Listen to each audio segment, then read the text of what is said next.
everyone. Welcome to the She's a 10 times 5 show. I'm Lori, and my friends Michelle, Randy, Marcia, and special guest hosts are mixing it up and joining me to do what girlfriends do best, chat from the heart. Whether it's celebrity stories or serious topics, we're talking about it and coming in hot. Join us as we bring you the aha moments of learning, reflection, inspiration, and of course, a whole heck of a lot of fun. Let's go.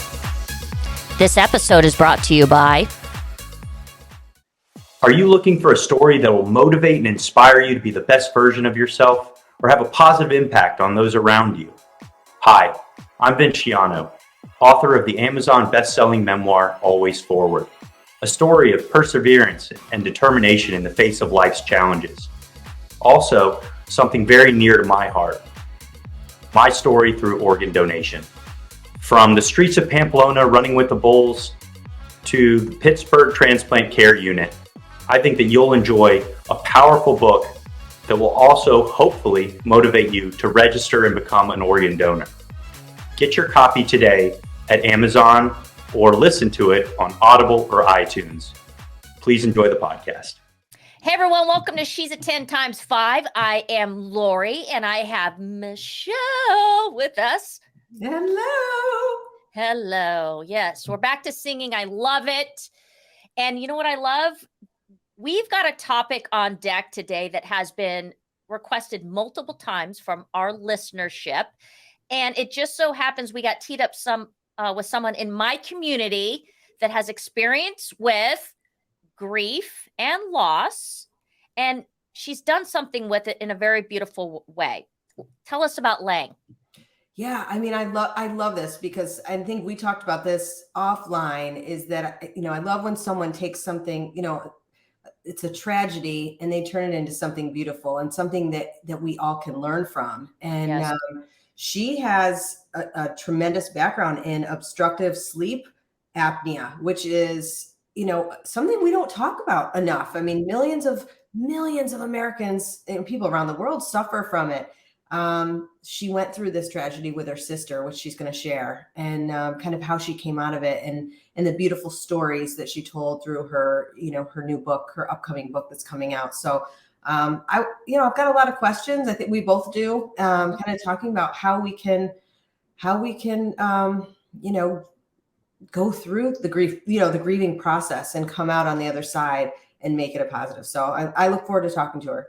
Yeah, me too. And I think, as we get more into our midlife kind of phase of things, is we all suffer from some form of loss. And so I think this is a really great topic. I'm glad it was brought to our attention. I'm super happy to have Laing here today with us. Here we go. Well, welcome, Laing. It's so nice to have you. You're my homie. We're in each other's backyard. So how great is this? It's awesome. Thank you. Really happy to be here. Yeah. Yeah. So we have Laing Rikkers from San Diego, a little pocket of San Diego we're in the same zip code, which is great. We got Michelle here. Hello. Hello. Okay. And we're gonna touch on a topic today that is really something that has resonated with a lot of, especially 10 times 5 women.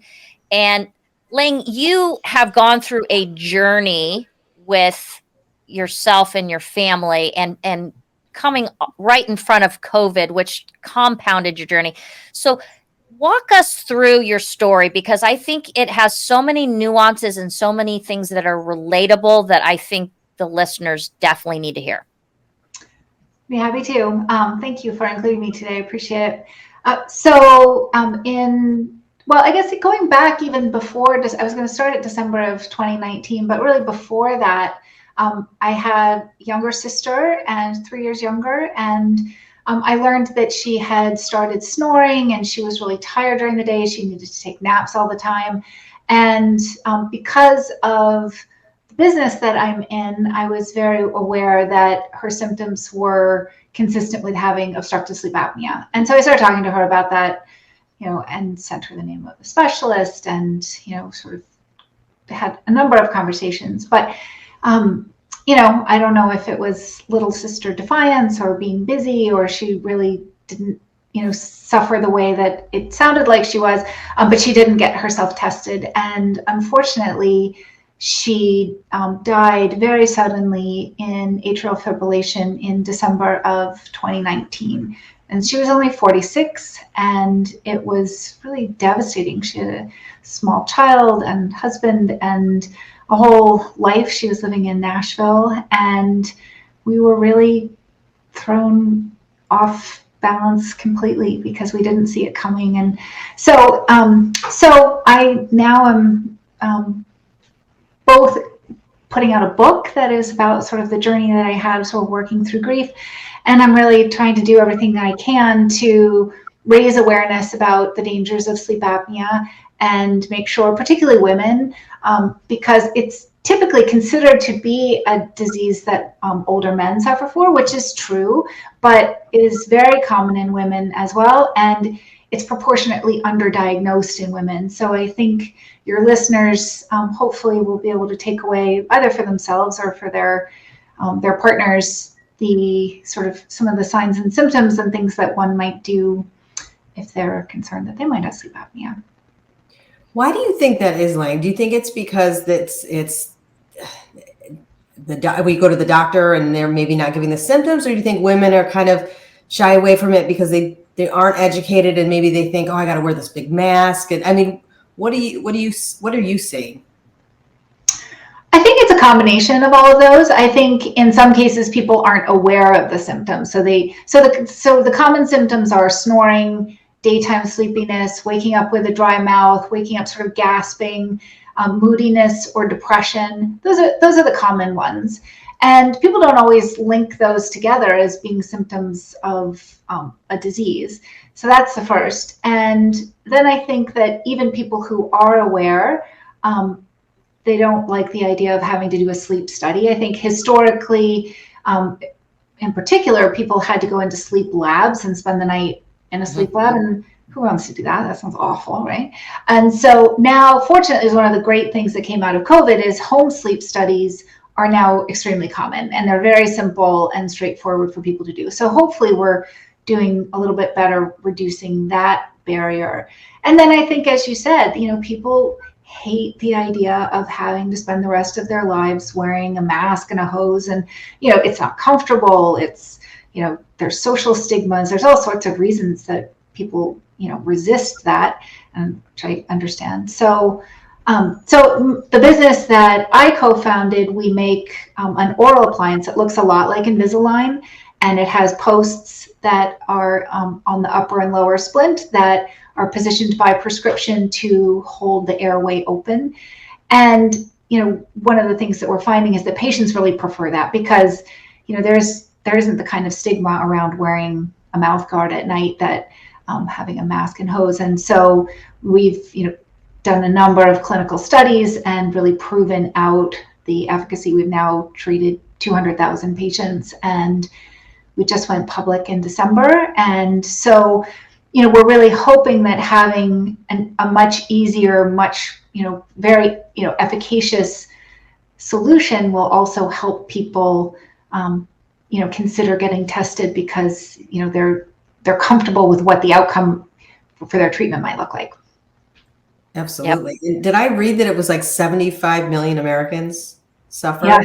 Yes. So and about 80% of people are undiagnosed. So globally, it's about 1 billion people who are estimated to have sleep apnea, obstructive sleep apnea, and 80% are undiagnosed. And it's all of these reasons. I mean, it's sometimes lack of awareness and and then fear of what the treatment might look like. So don't you think that one of the common things is, especially with males, is, oh, well, I had a scotch tonight and that's why I'm just not sleeping well, or there's things that we have kind of generalized or made excuses for, which are a real problem. Yeah, like I just need to lose a few pounds. I'm sure there's all kinds of excuses. Well, yeah, alcohol and added weight, obesity are both comorbidities with the disease. And so if you're drinking or if you've gained weight, you're much more likely, and certainly would help if you stopped doing both. But but that's not something that you can count on necessarily to get rid of the disease. So certainly worth getting tested if you have any of the symptoms, or if you know someone who has them. But it can be really challenging. Like I said, I spoke to my sister. I knew a lot about it, and in my case, maybe it was she viewed me, she'd say, you have a hammer. I'm not going to be your nail, and so sometimes knowing a lot can work against you. But I think for a lot of times it's the bed partner who is really aware of what's going on. The person who has it often, other than feeling tired during the day, they don't know that they're snoring. They don't know that they're when they stop breathing, they're just sort of micro interruptions and they're sort of micro arousals. So they're waking up a little bit, but they're not conscious of that typically. So it's often somebody else who is quite frightened by what they're experiencing, witnessing this happening. And so that's what an incredible story. You're in that field, and then one of your closest loved ones goes through and suffers that. I mean, it was pretty hard, I have to say, to sort of, the night that it all happened, just to sort of have it sort of become so clear to me. I mean, there was probably something else going on that sort of triggered the cascade that led. She was in atrial fibrillation when the EMTs got to her and they couldn't get her out. And, so likely was something else that was undiagnosed that sort of got her system a little out of whack. But they found during the autopsy that she had an enlarged heart. And that's very consistent with having obstructive sleep apnea, because your body's not getting enough oxygen. So the muscle has to work really hard to push around the oxygen that you do have. And so it's terrible. So, now I'm at least trying to take a bad situation and make sure that it doesn't happen to anybody else. No other family should have to go through this. And there are very effective ways to treat it. And so you just need to get the word out and make sure people find a treatment that works for them and that they like and that they can use every night. Because at this point, there are no ways to cure it. You really have to find a treatment that you are willing to use consistently every night. So that's what we do at Prosamis is focus on that. So let's go down the rabbit hole of this awful tragedy happens. Mm-hmm. I'm assuming that there's guilt coupled with loss and that whole grieving process. I really want you to talk about that because, as I said at the top of the show, I think that we are not good dealing with loss and grief, especially if you're a mom, a partner, a woman. We feel it's our job to make everything okay. And sometimes as a result of that, we neglect our own inner feelings and needs. So walk through, because you kind of handled your process and journey in a pretty spectacular way.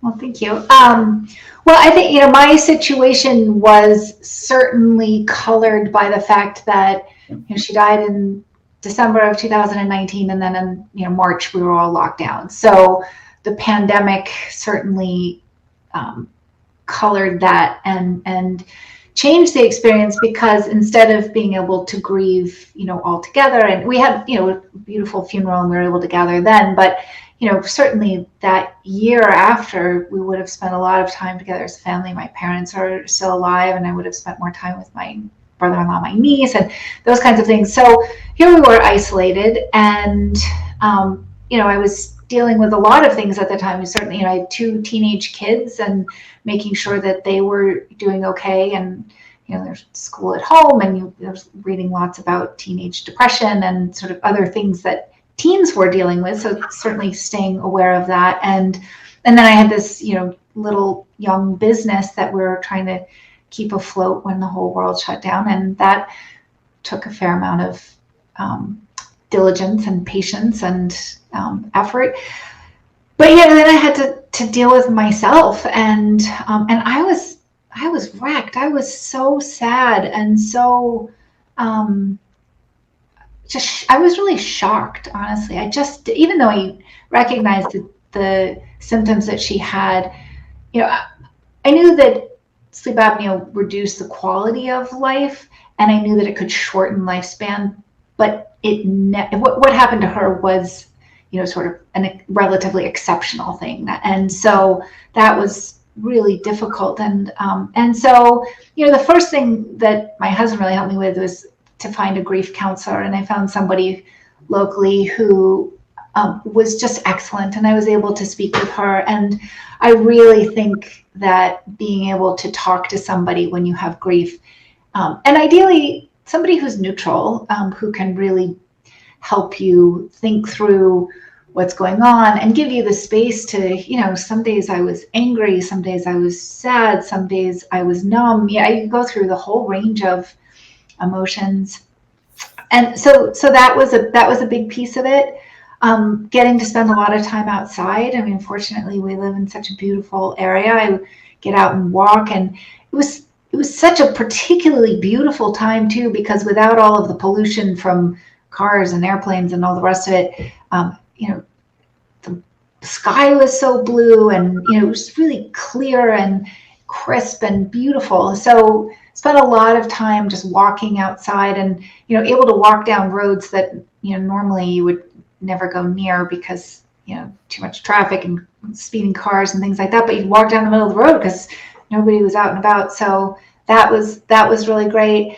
And then the final thing was I had a book that had been recommended years before, and I'd never bothered to, or I don't know, I'd just been busy. I just hadn't paid attention. It was called The Artist's Way by Julia Cameron. And that book was really, really helpful in terms of what it really mostly did was it got me writing. So it recommended that you write 3 pages of a journal every morning before doing anything else. And so my husband was really supportive. He'd get up with the dogs or the kids or whatever and let me just, in that sort of murky early morning before you do anything, just start writing. And a lot of some complete mumbo jumbo, and some, what became the poems of my book just started coming out. I had a lot of self-reflection to do, and that process was really, really helpful. So those were, sort of, I sort of like walk it, talk it, write it. Like those were the 3 things that for me really became the pillars that I hung on to when I got sad and it got kind of dark. And so it helped me. And it sounds simple, but there's so much that goes into those 3 steps. And I just know I'm a big writer as well. So I know when you were talking about it, I'm like, yeah, it's so cathartic to get those feelings out on paper. Definitely. And, Julia Cameron says, don't go back and read it. Don't share it with anybody. And I really didn't. I was very much sort of aligned with the process. The book has 12 chapters, and it suggests that you do 1 chapter a week. And I really just followed along exactly what I was so happy to have somebody tell me what to do. So I just followed the book exactly as it stated. And but in the end, it does say to go back and reread and sort of reflect on what was there. And that was so interesting too. And really what happened was there were things in there that I identified as, these are important things about me that I thought I should at least type these up for my kids. I was really aware of the things that they needed to know about me, because God forbid something happened to me. And so, there was a lot of, have I shared with them everything they need to know? And, a lot of those conversations of like, you make your bed every time you spend the night with someone. A lot of little bits of advice to them. But the writing that I had was deeper. And so I typed it up, put it together for them. And then I started organizing it and thought, I think there's something here that's more universal than just between me and my kids. And so I shared it with some people. And that was really where the genesis of the book came from. I hadn't set out to write a book. I hadn't actually even had writing a book on my bucket list. It wasn't something I had thought I had in me or had focused on. And so it really evolved over time. And that process itself, the creative process and the working with Kelly Radding, who is the artist who did all the paintings in the book, it was just the most like beautiful, wonderful thing to get to do. I mean, I think for somebody who's grieving, to do something creative and generative where you're making something, it's pretty hard to replace. And so it was really great. And I'm excited to, find, it's been a couple of years now of working on it. And so it's exciting and sort of nerve-wracking and, all of the emotions of having it come out in a few weeks. So I'm excited. Well, one of the things that you just brought up that I think is so near and dear to my heart is I think we underestimate the power of using our creative. I think we become in this mode of transactions on the day-to-days, like let's handle the transactions and let's get it done, the checklist, the this and that. It is so empowering when you can dive into that part of your brain and soul and do something that is so beautiful. And the other thing is that you're leaving a legacy, and part of the beauty of what you're doing is you're being creative, but you're leaving a legacy for your kids where that's so empowering as well. And I love all of it. Like, I love the fact that the book has, it's a form of art, really. It's got beautiful pictures. It's a piece of your heart, but it's also something that you're leaving to your kids. And I think that's pretty damn rad. Yeah, the biggest surprise to me in working on it and doing something really creative, because I've been, business, sort of for years. I was in private equity for years, and I've, been focused on medical devices and not anything artistic or creative. And I found that doing this and tapping into the other side of my brain made everything better. My work got better. Like, all of a sudden I realized that I had more energy, more ideas. I was more balanced. I felt better. I was happier. I mean, it was just a great reminder for me that I need to make sure to build that in, to my everyday, and, looking for ways that it makes sense for me to be able to do that, time-wise and all of that. But it was a real aha for me that it could, it wasn't taking away from my other work. It actually was adding to it and making it better. So, sometimes whatever the addition by subtraction or whatever the right, phrase is. But yeah, I think you're absolutely right. Yeah, the other thing that I love hearing is, and I can relate to, is that your daughter was like, so you're going to write the book already? And I got to tell you this little story, because I went on a spiritual hike. I'll never friggin' do that again, because hiking is a whole nother level physically that I had no idea. So I got a group of gals. We decided to scale Mount Baldy with the guide, and then come down with our little headlamps at night. And we're like, oh my God, we're going to bring our journals. This is going to be so great. And I am here to tell you, I got to 3/4 of the way up. I had a heavy backpack full of water. My legs were giving out. I was working muscles I had never worked. And I would have quit had I not known that I was going to walk through the door and both my boys were going to say, did you make it to the top? Yep. Those kids, they're quite the mirror, right? I mentioned it in the introduction of the book that my daughter, one day I remember sitting at the kitchen table and I was like, well, I'm writing a book. And she's like, oh, Mom. She's like, is this another one of those things you talk about but don't really do? And it was such a stab to the heart. I mean, she wasn't being mean. She was right. I mean, there are so many times that, I've said, oh, I'm going to do this, or I really want to do that, and whatever, life gets in the way, or it's hard or whatever. But there was something about this one that her saying it when it did get hard, and it did, there were times where I was like, am I crazy? Like, what am I doing? Like, I'm writing a book, and who am I to do this? And, you have all the various forms of self-doubt and questioning. and to go, no, I got to do it because, she's watching, and I want her to do it, right? I mean, who am I to go out and tell her to be brave and, go try new things and fail? All these great things you hear as parents is like, oh yeah, it's, failure's great. And I thought, God, I gotta walk the walk here. So it was helpful. Yeah.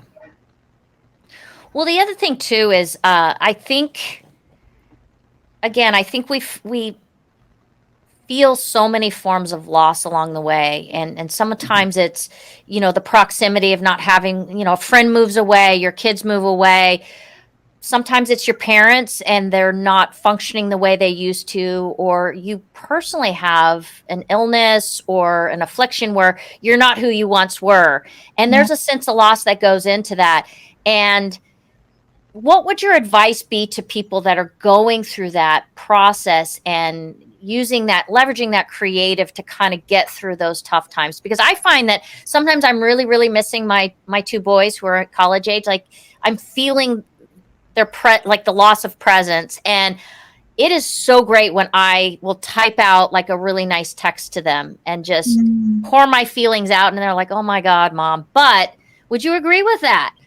Oh yeah, absolutely. I mean, I think, but I'd go back to the same three things in terms of talk it, walk it, and write it. I mean, I think, to get outside and move, I think getting some of the emotion out of your body is really helpful. And that doesn't have to be outside, but I think being outside and being in nature has a particularly special way of doing it, because, nothing like getting a little context of, little human, big world. But but the physicality, I think, so much of what we experience can get trapped in our bodies, and there's nothing like, a good exercise to release some of it. I think, being able to talk about it, it's with a friend or, someone professionally or whatever it is. And just, I'm sure you're the same. I mean, I have 2 kids now away at college, and I talk to my friends about it all the time. Like, what's it like to be an empty nester, and what are you doing, and how are you spending your time? And being able to connect and find other people who are experiencing the same kinds of things and what helps them and keeps them going and not feel so isolated in it. And then, as you say, I think the creative, be it, writing or doing some other kind of, I think anything creative, painting or sculpture or dance, or, everybody has their own modality that they like. But, all of those together really can, play a part and make a difference. Yeah. Well, you're looking at 2 women that write a lot and are creative. And I think it's kind of a sledgehammer at times to get us going, right, Michelle? Mm-hmm. Yeah, absolutely. I mean, I love the concept. I love the three steps, because it, like I said, it just seems simple, but it's like when you put that together, I'm like, it's so powerful. We don't do enough of it. I think, I know for me, like, I missed that whole walk it part when I was writing my book. I was like zoned in, typing away. And there was times that I just needed to step away. And this is great advice, because you do get some fresh air, get some vitamin D, kind of get outside of yourself. Like you said, when you see, we live in a big, it's a big world out there. So I think those steps it's really great feedback for anyone that's going through something. And then obviously the creative outlet. I mean, we can't stress that enough. I think as women, we get hyper focused on, our day to day, but we need to be able to use that creative part of our brain. And I just love what you've done. Well, thank you. Yeah, I think it's for me, the getting outside part, you'd think that would be the easiest, but but as you say, like, sometimes it's really hard. I'm lucky. My husband, is usually the one to go, okay, nope, it's time to go. We're going, and we try to go down to the beach and walk our dogs a couple of miles every morning. And, I get all tied up sometimes. I'm like, oh. But it is making a conscious choice, right? I mean, that's the thing. I have to do it. And never a bad choice. I never regret going. And so but I still every once in a while can come up with excuses and barriers and, blah, blah, blah. And it's always a good thing to do. No doubt. So the other thing too is, and your book tackles it brilliantly, is the little nuances and beauty of being out in nature. Mm. And I think sometimes even when we go on a walk, we're in like, are we getting all the steps we need to get? Are we at the pace we need to get? Or we're talking to a girlfriend about something. But what I love is that you remind us that there's so much beauty out there that puts things in perspective. And I will never forget, I was saying something to someone, this is when I had my first little boy, and I was sitting back and I was telling them, like, what's it like to be a mom? Because they had not yet had any children. And I said, you know what? I noticed ladybugs and grasshoppers and blades of grass. Like, you never notice those things. But boy, when you're little and you're just discovering things for the first time, like they see it all and they point it out to you. And I'm like, God, we just go by our day without appreciating everything that's beautiful around us. I totally agree. And that, that's where I think the pandemic created an opening for me that, to really slow down and to look and to just be and to appreciate it. And it was, and listen. There was something about that quiet where, both listening, to what was going on internally, but then also to, pay attention to, sounds that probably were in many cases drowned out by cars and other kinds of noises that you could hear. And I loved that. I loved that quiet. And I mean, obviously there were tons of things that were horrible about it and frightening and all that, but that part of it was really special, to be able to really pause and look and listen. And now I try to build that in more consciously now. I'm not always good at it, but it's when I remember, I appreciate it. And, you living in Southern California, it's so beautiful here. I mean, it's, it's easy to start to take it for granted. And the more we can really take a look around, it's very special. Well, you know what I remember hearing?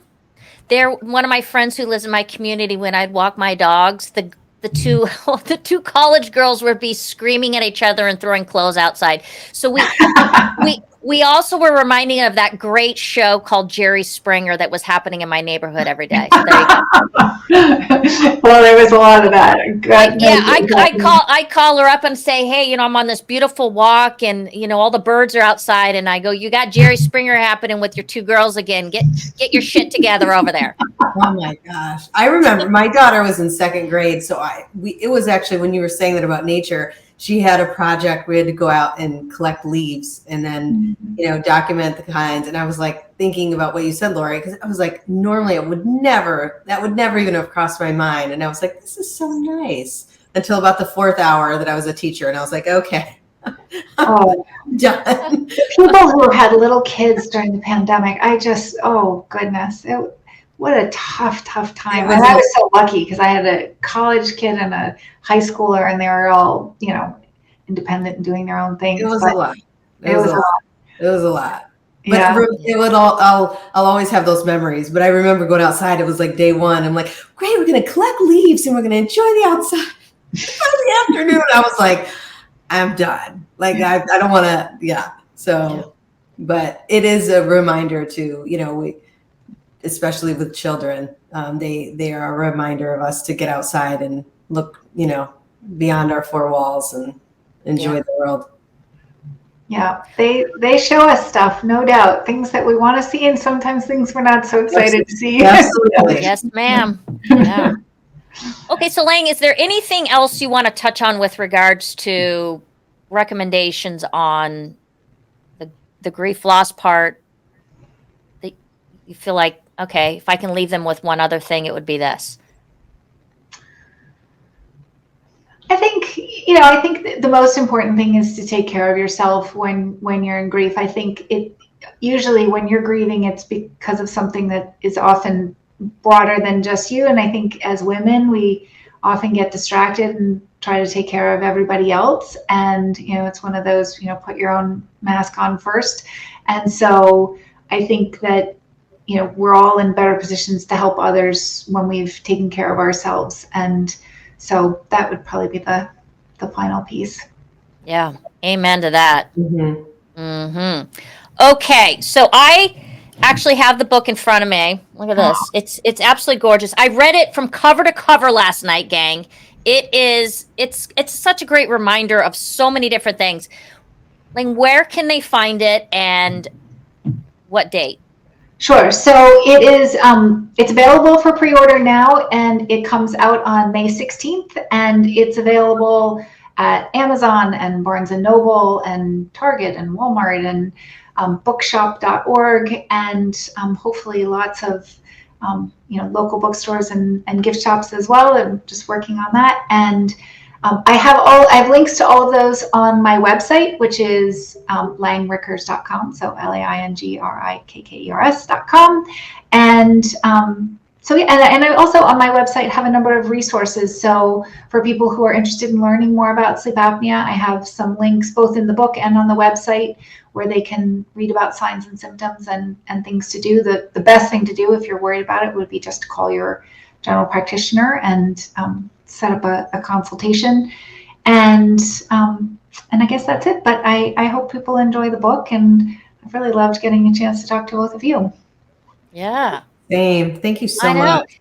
And you know what? There should be no reason why we can't go out and explore nature together, Lang. I'd love that. Let's plan on it. Let's do it. All right. Thank you so much for being here. You guys got to get the book. It's an easy read in a beautiful way. And in fact, it's got poetry, which I love. I actually went back and read them multiple times on some of them. That they're just really beautiful. So do that, and we'll catch you next week. Follow us on Instagram at She's a 10 times 5. You can click on the link in our bio to listen to all of our previous episodes, as well as check out our live video interviews over our YouTube channel. You can also find us on Apple, Spotify, iHeart, pretty much wherever else you decide to listen to your favorite podcast. Don't forget to hit subscribe.